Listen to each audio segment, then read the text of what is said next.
We're back here on Yankees Magazine as we go behind the scenes for a sneak peek at an exciting new exhibit set to be on display in June at the Museum of New York City on Fifth Avenue in Manhattan. The exhibit is titled The Glory Days of Baseball, and it highlights baseball in New York City from 1947 through 1957.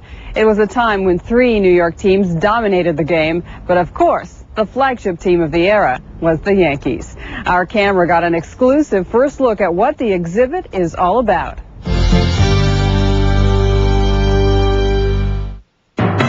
We're here at Pentagram Studios working on the design of an exhibition that we're opening in June called The Glory Days, New York Baseball 1947 to 1957. So this is about 11 extraordinary seasons in New York City baseball history when we had 3 major league teams in town.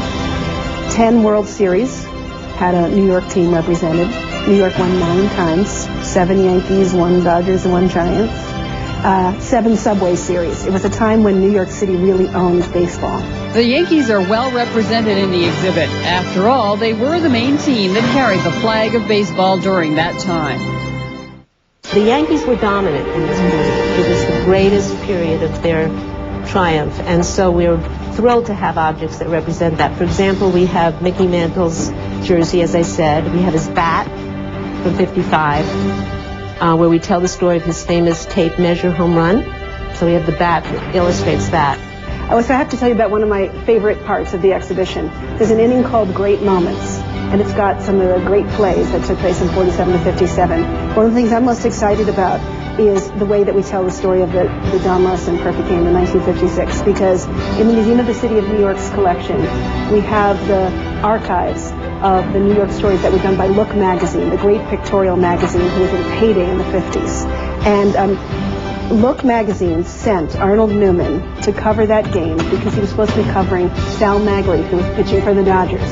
But little did he know that what he was going to record, actually the big story was going to be the Yankees pitcher. And when Don Larsen threw what was the only perfect game ever thrown in the World Series, the only no-hitter ever in the World Series. And so within the archives of the Museum of the City of New York are the virtually second-by-second photographs of this amazing game. And so this archive really enables you to sort of recreate one of the greatest moments in baseball history ever.